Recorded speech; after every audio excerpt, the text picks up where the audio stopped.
Eu queria convidar você a ficar de pé, amém? Vamos abençoar esse momento. Eu quero agradecer a presença de vocês, muito obrigado.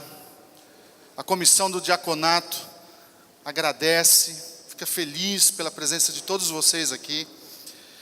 E vamos abençoar esse momento tão especial, amém, queridos? Amém? Levanta a sua mão aí e começa a abençoar esse tempo, esse lugar, este momento, amém? Senhor, nós te agradecemos, Pai, louvamos o teu nome, estamos aqui para te glorificar, Senhor. Senhor, nós queremos oferecer esse evento, esse tempo, Senhor, para que nós possamos adorar o teu nome e sairmos daqui inspirados para o nosso trabalho no dia a dia da igreja. Queremos, Senhor, sentir nesta tarde, Senhor, a unção do Teu Espírito sobre nós. Queremos sentir a liberdade do Teu Espírito, Senhor, se movendo na igreja, falando aos corações. Nós abençoamos a cada igreja, nós abençoamos a cada um, Senhor. Te agradecemos por esse momento, estamos felizes, Pai. Então, louvado seja o Teu nome, queremos Te adorar. Fala conosco nessa tarde e noite. Abençoa a tua igreja, Senhor, em nome de Jesus. Amém, amém, queridos? Vamos louvar o Senhor, amém?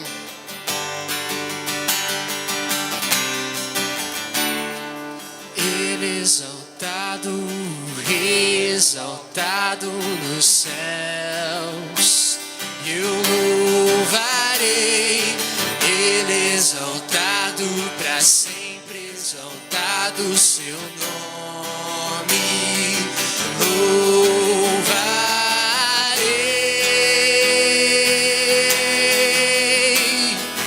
Ele é o Senhor, sua verdade vai sempre reinar.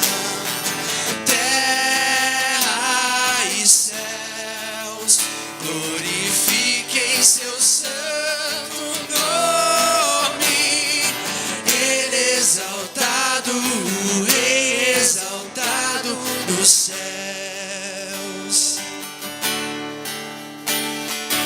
Ele exaltado, o Rei exaltado dos céus. E eu louvarei. Ele exaltado, para sempre exaltado o seu nome.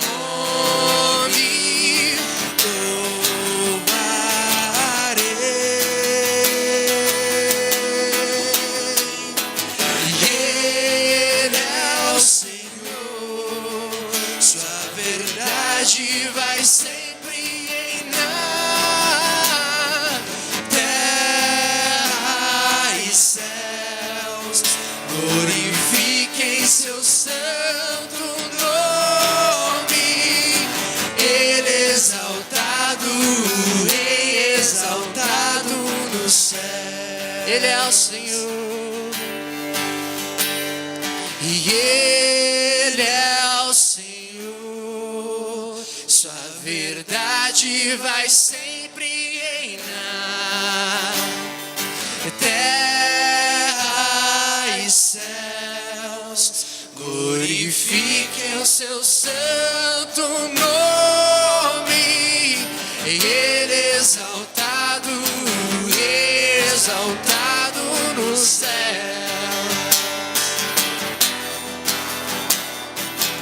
Ele exaltado, Rei exaltado nos céus, para sempre és.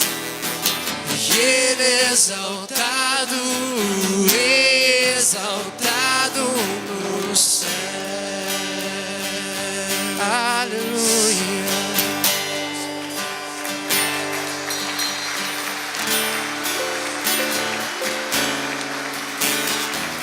A ti, Senhor, o nosso louvor, toda a honra, toda a glória, pelos séculos dos séculos, Senhor, ao único Deus, ao único que é digno de receber a a honra e a glória, a força e o poder ao Rei eterno e imortal, invisível, mas real. A Ele ministramos o louvor. Ao único que é digno de receber a honra e a glória, a força e o poder ao Rei eterno e imortal, invisível, mas real.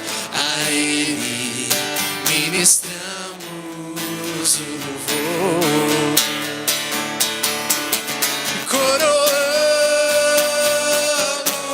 Coroamos a Ti, ó Rei Jesus. Coroamos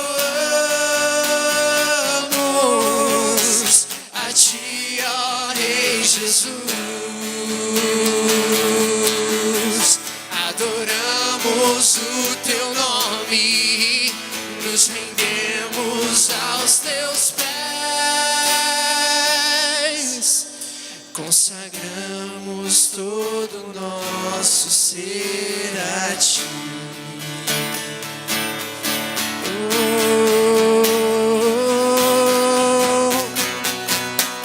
É o único que é digno de receber a honra e a glória, a força e o poder ao Rei eterno e imortal, invisível, mas real. A Ele ministramos o louvor.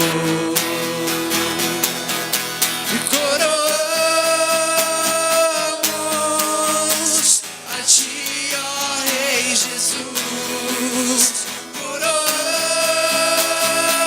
Coroamos a Ti, ó Rei Jesus. Adoramos o Teu nome, nos rendemos aos Teus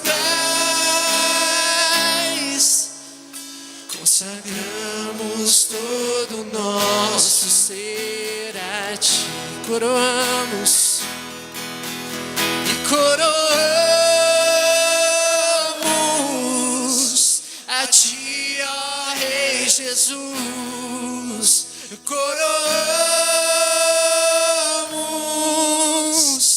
a Ti, ó Rei Jesus. Adoramos o Teu nome, nos rendemos aos Teus pés, consagramos todo o nosso ser a Ti. E consagramos todo o nosso ser a Ti.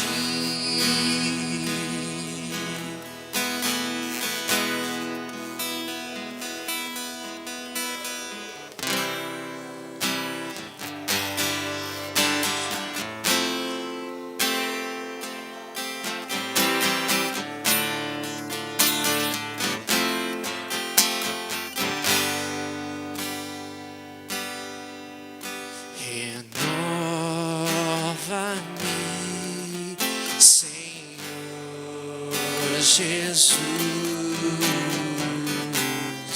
Já não quero ser igual.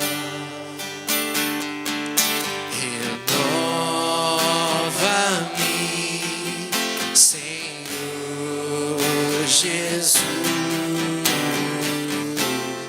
Põe em mim Teu coração, porque tudo que que há dentro de mim necessita ser mudado, Senhor, porque tudo que há dentro do meu coração necessita mais de ti. Renova-me,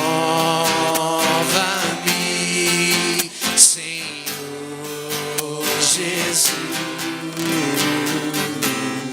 Já não quero ser igual. Renova-me, Senhor Jesus.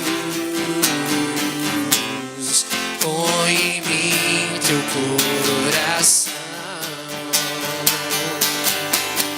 porque tudo que há dentro de mim necessita ser mudado, Senhor, porque tudo que há dentro do meu coração necessita mais de ti. Necessita mais de ti. Glória a Jesus. Louvor ao Senhor. Pode se assentar. Estou aqui para fazer a apresentação do primeiro pregador da tarde. Nós estamos com esse tema baseado em Atos 6:33. Então todos têm aí a programação. Atos dos diáconos em Atos dos apóstolos. Então, o livro de Atos, às vezes a gente esquece, né? Ele vem justamente disso. O que aconteceu? Os 4 evangelhos falam da história de Jesus, contam o nascimento, a vida ministerial, a morte, a ressurreição. Foi para o céu. E aí?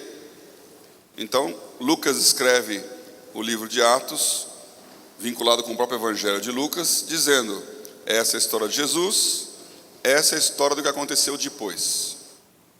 E lá no capítulo 6, ele conta da necessidade da instituição do diaconato. E em cima da palavra dos apóstolos, dizendo que eles deviam eleger homens idôneos, cheios de Espírito Santo e fé. E aí começa então essas 3 coisas aí: boa fama, né? A integridade, Espírito Santo e a sabedoria. Então nós vamos essa tarde olhar essas 3 características que eram os pré-requisitos que os apóstolos colocaram para que a igreja escolhesse os diáconos. Foi a primeira vez na história da igreja que eles tinham que escolher. Porque quando Jesus começou, eles foram escolhidos. Jesus escolheu os 12 e não disse o critério. A gente não sabe por que ele escolheu aqueles e não outros. Tinha mais pescadores por volta ali no Mar da Galileia. Escolheu um levita, um cobrador de impostos, que era o Levi.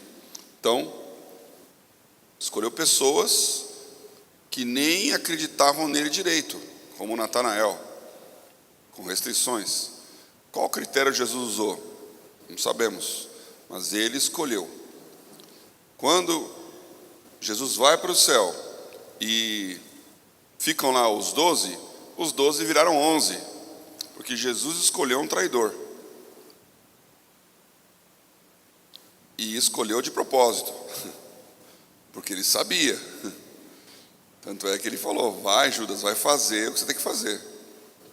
Então ele escolheu um traidor. que nos dá até não é o assunto aqui, mas eu já pensei isso algumas vezes, né? Às vezes a gente tem que saber que tem pessoas que não vão concordar com a gente, nem são traidoras, são vozes discordantes. Nós temos que andar junto, porque até o traidor Jesus escolheu e chamou de amigo. Amigo, a que vieste? Então, ou Jesus estava mentindo, estava dando uma de hipócrita, chamou muito amigo você, muito amigo. Ou Jesus era um tolo, que achava que Judas era grande amigo, e descobriu na hora, que decepção, você vai me trair. Ou Jesus realmente era amigo de Judas, mesmo sabendo que ele era um traidor. E eu vou na alternativa C. O fato é que quando Judas saiu, a igreja escolheu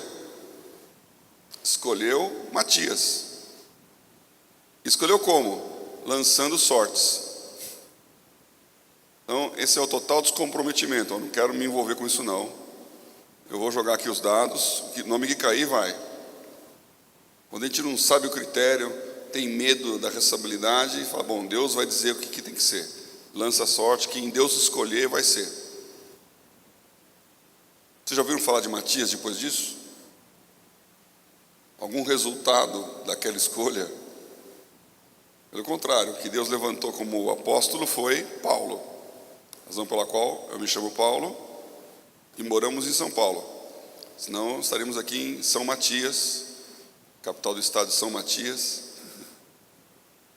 Então, essa segunda escolha também não funcionou. Os Atos de 6 mostram a primeira escolha que a igreja fez. Uma eleição. E o critério dessa eleição, essas 3 palavras que nós vamos ouvir hoje. Como que eu tenho que pensar para escolher alguém para este importante negócio? E o primeiro palestrante aqui tem todo o gabarito, é o pastor Rolando, convidado para vir para cá. Acho que todos vocês conhecem o Rolando, talvez alguns não tenham ouvido ele pregar. Ele prega em português, prega em espanhol e prega em portunhol. E hoje vocês vão ouvir ele falando nas 3 línguas. Ele vai falar algumas coisas em português, outra em portunhol e outra em espanhol. Eu sei como é que é o drama, porque quando eu vou para a Bolívia, sou eu que tenho que falar lá.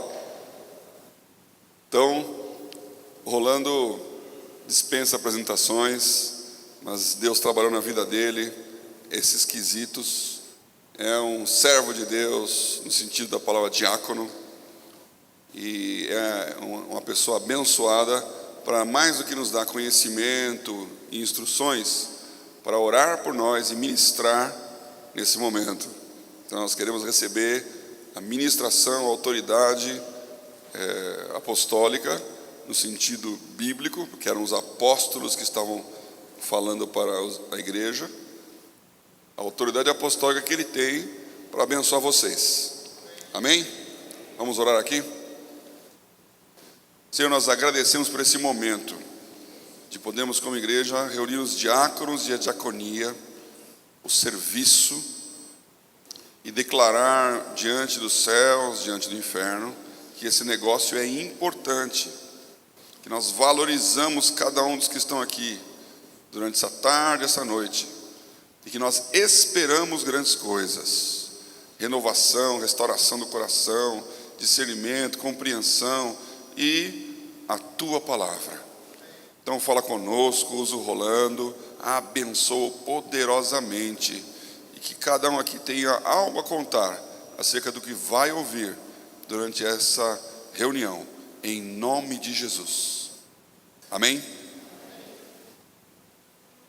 Obrigado. Que o amor de Deus, a graça de nosso Senhor Jesus Cristo e a potência do Espírito Santo estejam com cada um de vós nessa tarde e noite. Amém?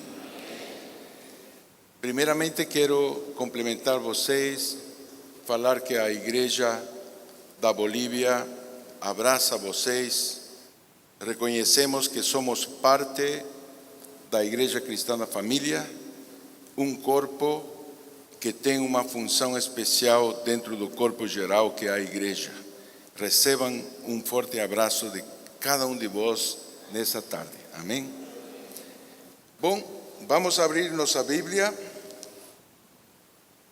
no livro de Atos, capítulo 6, verso 3.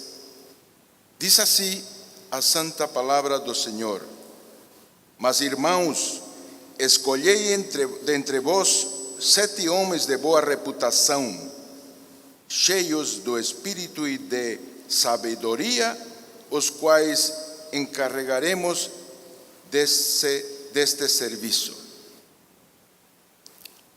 Eu estou encomendado a falar do bom testemunho. E, na verdade, o bom testemunho é muito importante para a vida do ser humano, principalmente para aqueles que estão servindo ou se chamam de cristão, porque na verdade o Senhor tem que fazer um trabalho em algum tipo de pessoas que Ele chama, porque o chamado de Deus, como Paulo falou, é diferente do chamado da igreja para o serviço. O Senhor me escolheu ainda quando eu não tinha um bom testemunho. Ele teve que fazer um trabalho muito sério. Eu me lembro, no meu tempo de crises, quando eu fui chamado ao Senhor, era uma crise de matrimônio. E meu problema principal era meu mau testemunho. Eu me lembro a minha esposa, Beatriz, falando com um grupo de amigas, e ela falava para as amigas: eu posso acreditar em algumas pessoas, mas na última pessoa que eu posso acreditar é meu marido, pelo seu mau testemunho. Então, falar de testemunho para mim é uma coisa que me emociona, porque eu tive que ser trabalhado na minha vida para poder ser um bom testemunho para minha esposa. E é muito difícil. Então, o que nós fazemos, o nosso testemunho, depende do nosso bom nome e a boa imagem que as pessoas reconhecem em nós, não é verdade?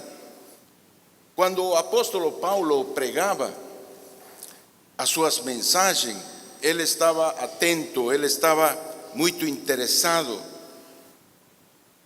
observava a todos os que ouviam, mas ele viu um jovem chamado Timóteo, que era um vaso que ele podia depositar seus ensinamentos para que não fossem esquecidos, porque ele tinha a qualidade de ser um vaso que passaria o seu conteúdo de maneira eficiente para as outras pessoas, não é verdade? É por isso que a palavra de Deus fala no livro de Atos dos Apóstolos, capítulo 16, verso 1 e 2, diz assim a santa palavra de Deus: Chegou também a Derbe e a Listra. Havia ali um discípulo chamado Timóteo, filho de uma judia crente, mas de pai grego. Dele davam bom testemunho os irmãos em Listra e Icônio. Paulo sabia perfeitamente que aquilo que ele recebeu, inclusive de parte do próprio Jesus, ele seria praticamente passado fielmente. Então essas palavras que ele aprendeu não poderiam ser esquecidas. Ele tinha que procurar uma pessoa muito fiel.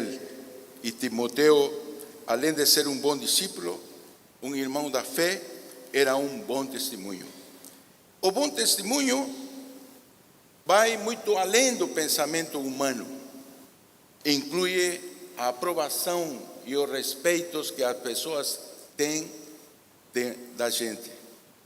Então, diz a palavra do Senhor que o próprio Jesus tinha um bom testemunho pelas obras que ele fazia. O Pai reconhecia nele o seu filho pelo testemunho, pelo fato, as coisas que ele fazia.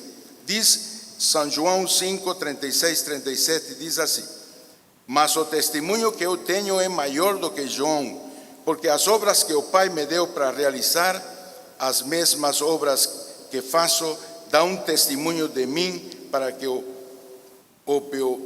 Pai me enviou. E o Pai que me enviou, Ele mesmo tem dado testemunho de mim. Vós nunca ouvistes a sua voz, nem vistes a sua forma.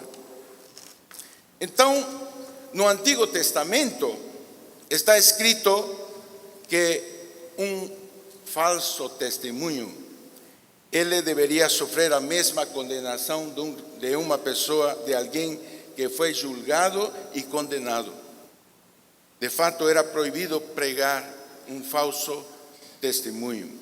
Éxodo 23, versículo 1 diz: ninguém faça declarações falsas, nem seja cúmplice do impio, sendo-lhe testemunha mal intencionada. E logo está escrito também em Éxodo 23, 7: guarda-te de acusares falsamente, e não matarás o inocente e justo, porque não justificarei o impio. Sabe, meus amados, nós que estamos no serviço de Deus, nós que estamos fazendo algo que o mundo não presta muito atenção, porque o valorar do mundo é diferente. O valorar do mundo é procurar pessoas que têm domínio sobre outras pessoas, poder, que exerce um liderazgo onde não é questionado, por ser um liderazgo impositivo, dominante. Mas, na verdade, as pessoas têm que ter aspirações para ser grande no reino. Se eu perguntasse para vocês: você aspira a ser grande no reino? Alguém fala com humildade: não, eu não aspiro a ser grande, o que eu quero é ser servidor. Mas Jesus, ele ensinou que a grandeza do reino é o serviço, que as pessoas que se dedicam a servir aos demais são os que são mais valorados por ele, diferente do mundo.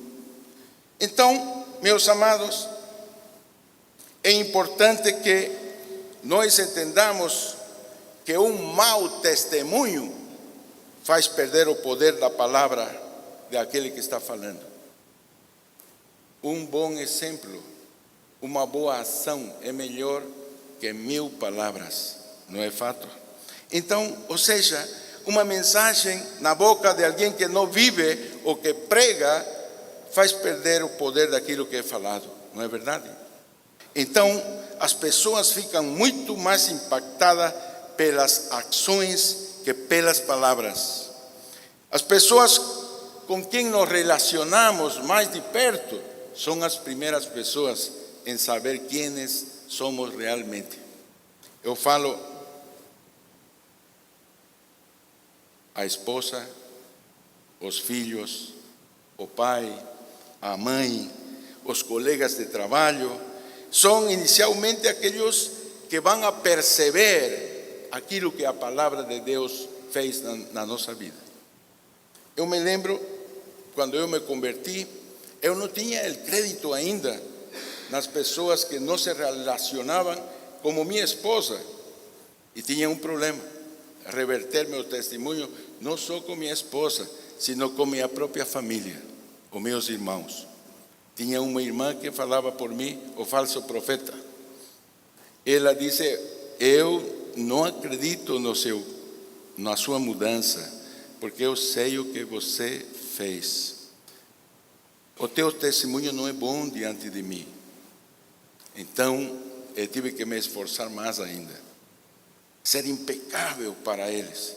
Mostrar que realmente o Senhor tem capacidade de transformação real na nossa vida que podemos pagar o mal com o bem, que podemos responder ao desprezo com ternura, com amor. Uma irmã, aquela irmã que estava depois de mim, ela me falou um dia: eu não acredito em você, você é um falso, um mentiroso. E ela ficou nervosa e ela disse: você tem abandonado o conceito católico, nós toda a família somos católicos.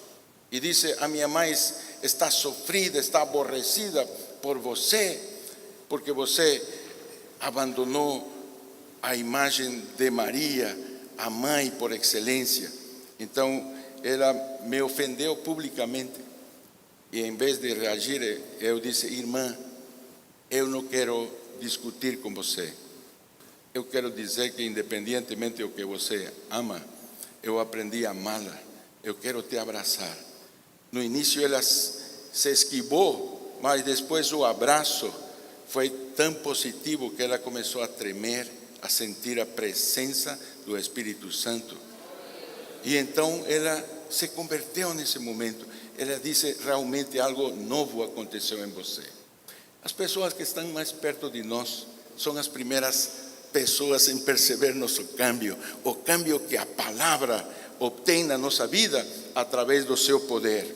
E quando as palavras são apoiadas com um bom testemunho, nenhuma pessoa tem poder para refutar a sua vida. Pode até inventar males, mas ela mesma vai dizer: esse realmente é um novo homem. Sabe, meus amados, foi isto que o apóstolo Paulo intuiu, e foi o que lhe agradou de Timóteo, seu discípulo. Era um bom testemunho. As pessoas tinham um bom conceito dele como indivíduo, como cristão, pelo seu modo de falar, pelo conhecimento da palavra, pelas ações. Então, se Timóteo teria feito um teste se fala, um exame de quanto valia seu testemunho, tivesse tirado nota 10, porque ele era muito bom. Então, quando ele fala na palavra de Deus: ninguém desprecia a tua mocidade, mas sê um exemplo para os fiéis da palavra, no procedimento, no amor, na fé e na pureza, ele estava reafirmando o fato de que o bom testemunho deve se basar naquilo que Deus quer da nossa vida, como filhos de Deus. Então, ser um exemplo era para dar maior força, para que seu comportamento se alinhasse àquilo que a palavra de Deus exige. Então,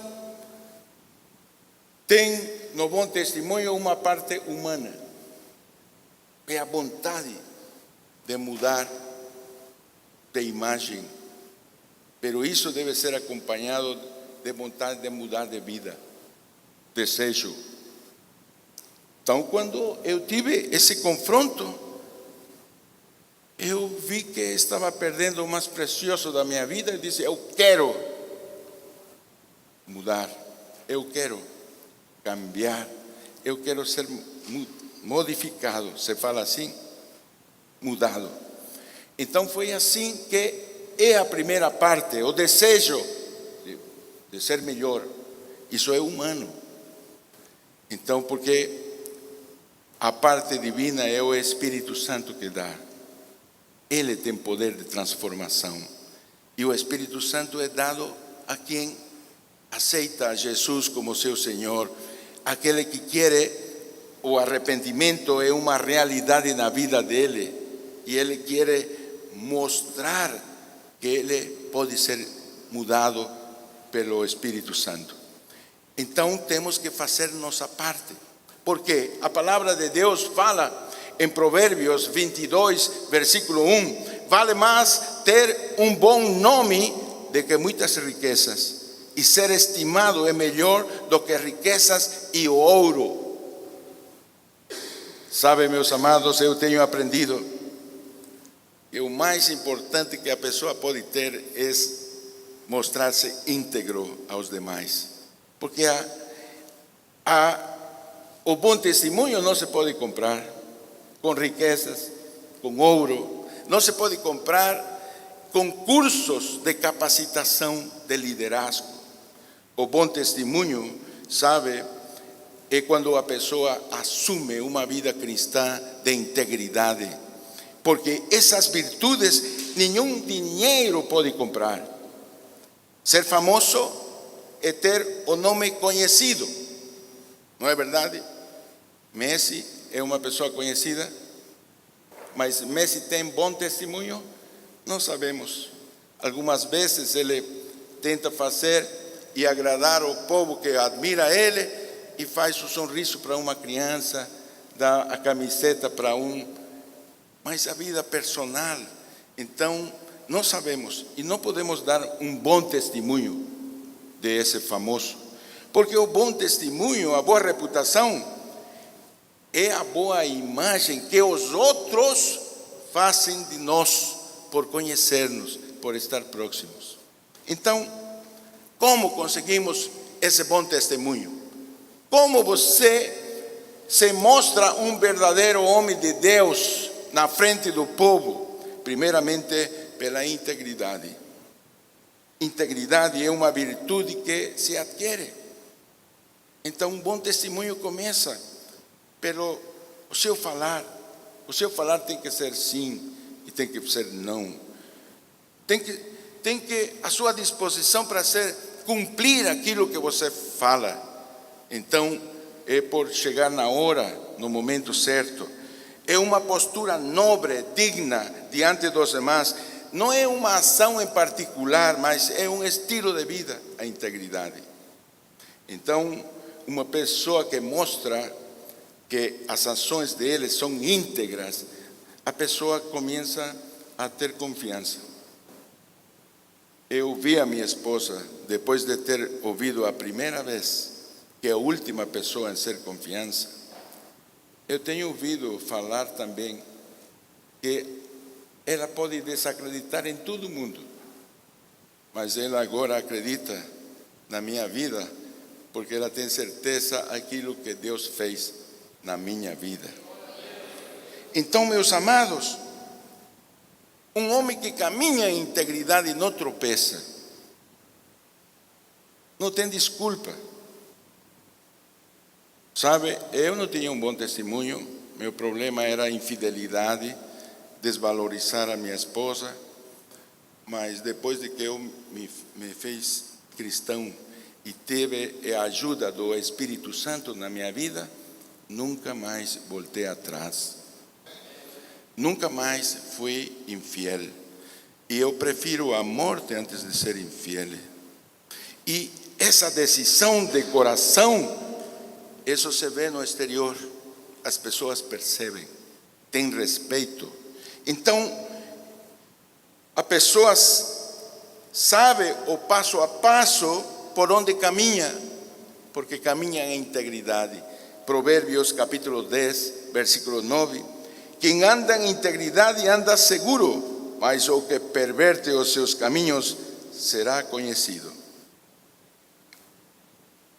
É muito importante que você saiba que o provérbio está dizendo que o íntegro caminha seguro, enquanto aquele que esconde em simulações, dissimula muitas vezes as suas atitudes para agradar as pessoas, ele vai ser descoberto e desenmascarado.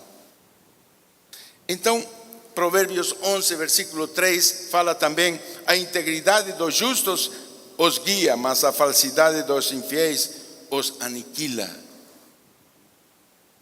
Segundo ponto importante sobre a integridade, a desonra é uma desgraça da família. Então, é difícil conviver com uma pessoa de má reputação.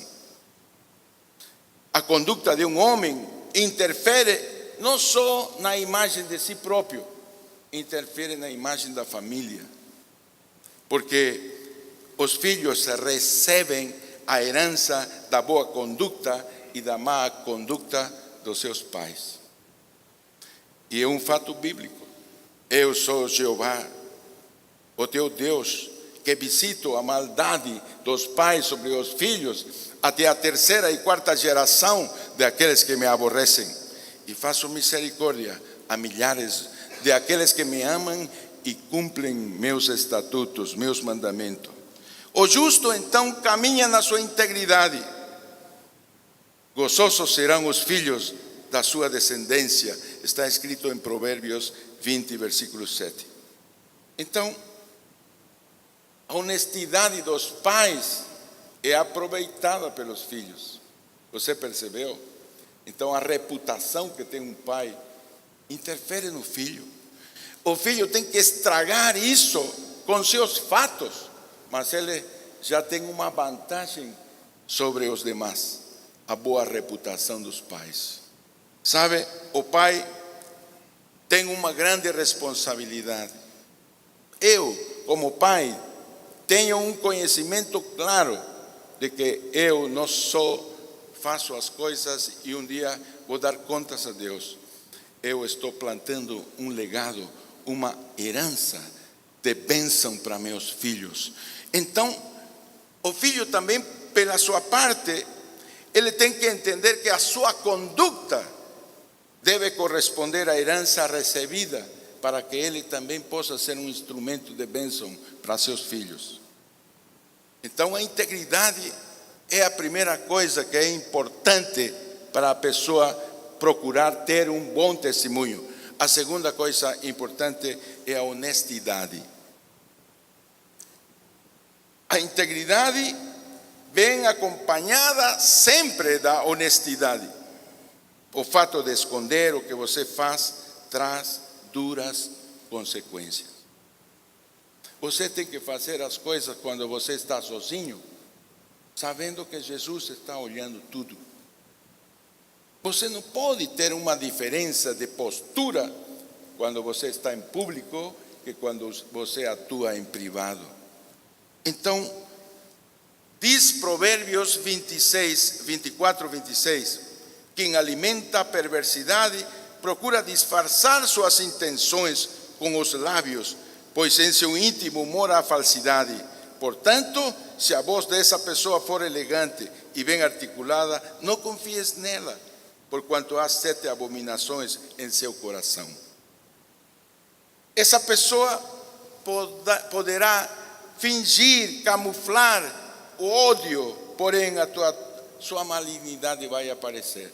Ninguém pode esconder. O pior de tudo é que tem pessoas que não entendem que são vistas por Deus. Eu tinha um discípulo que estava trabalhando e ele disse: pastor, pode confiar, eu agora sou outro homem, vou deixar a bebida, vou deixar de fumar, eu não quero olhar mal para as pessoas, eu prometo para você apagar a televisão quando veja programas indecentes, eu quero ser uma pessoa íntegra. Então disse: louvado seja Deus, então você já deu o primeiro passo, é a vontade de ser diferente. Eu disse: o segundo passo te dá o Espírito Santo, se você é uma pessoa sincera.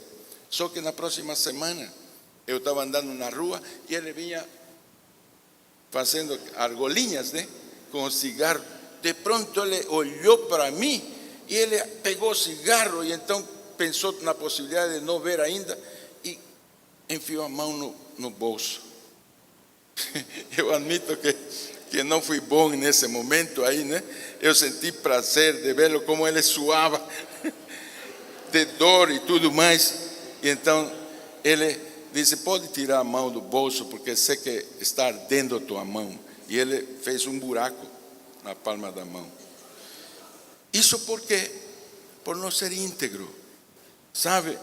A pessoa dissimula, mas está se fazendo dano. Está se ferindo a si mesmo no coração, no interior. Sabe, essa pessoa poderá fingir, camuflar as suas ações, mas chega um dia em que é colocado em evidência. Sabe, a honestidade é um distintivo que afeta e que influi as pessoas. Isso dá uma boa reputação, um bom nome. A pessoa honesta. O outro dia, uma pessoa achou um dinheiro na saída do supermercado e ele falou com o gerente e ele ficou anunciando, e então esse homem ficou famoso. Anunciou, então no microfone, alguém perdeu o dinheiro, e tem uma pessoa esperando. Então as pessoas iam lá e dizem: eu perdi dinheiro, quanto era o dinheiro? As pessoas não sabiam, então disse: olha, até aparecer uma pessoa que disse era $300, e são assim o dinheiro, isto aconteceu. Então disse: esse é o seu dinheiro, toma. E ele se deu o trabalho de fazer isso. Honestidade. Honestidade dá fama, dá boa reputação.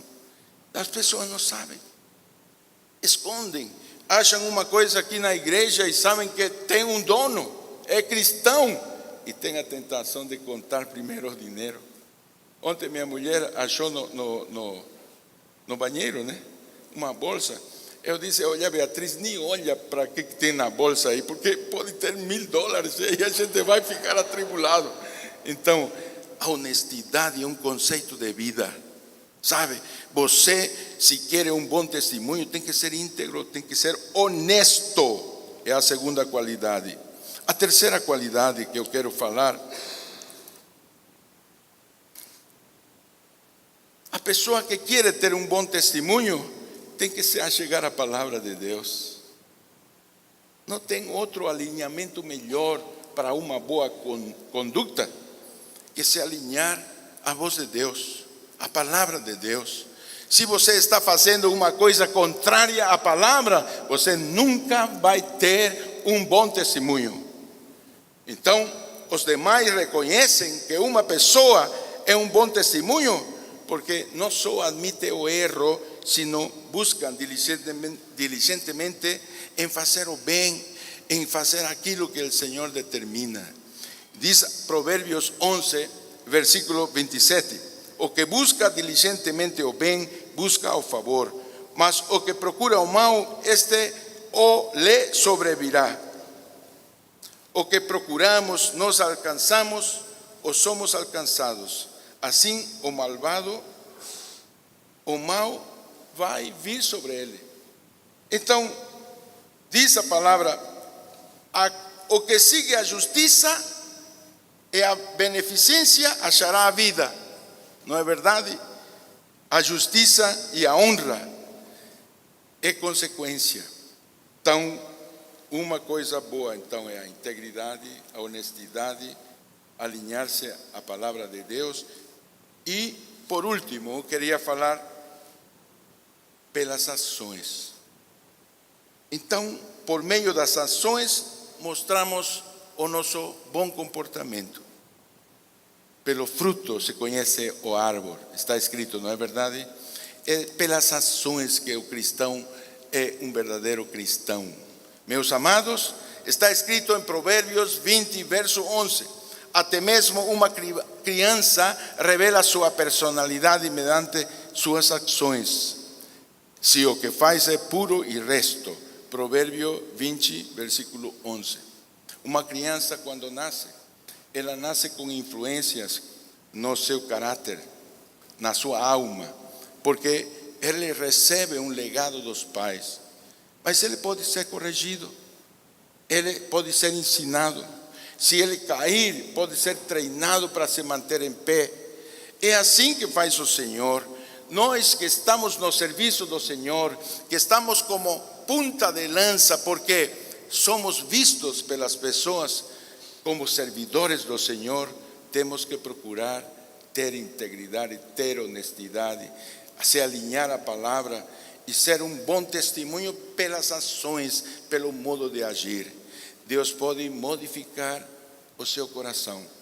Se tiver necessidade de o Senhor modificar alguma coisa para glorificar seu nome, Ele tem tudo o poder. Uma pessoa pode ser transformada no seu interior. Só o Senhor pode fazer essa tarefa, se você decide deixar Ele atuar.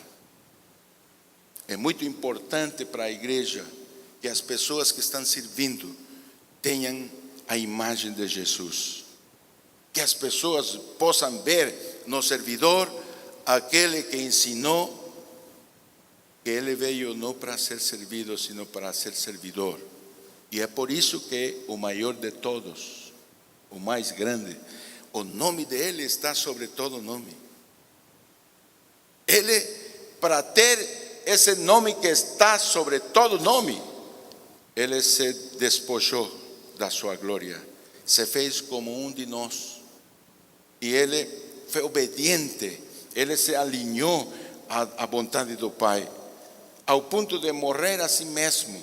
Morreu antes da cruz, quando ele disse: Pai, se fosse possível, passa de mim este cálice, mas não se faça o que eu quero, faça-se a tua vontade. Ele se despojou, morreu a si mesmo, foi obediente até a morte. Por isso ele tem um nome que é sobre todo nome, para que no nome dele se dobre toda a rodilha de aqueles que estão nos céus, na terra, e todos confessemos, alabemos e glorifiquemos o nome do nosso Senhor. Que el Señor les bendiga. Muchas gracias por haberme escuchado y gracias por la paciencia de entender o portuñol.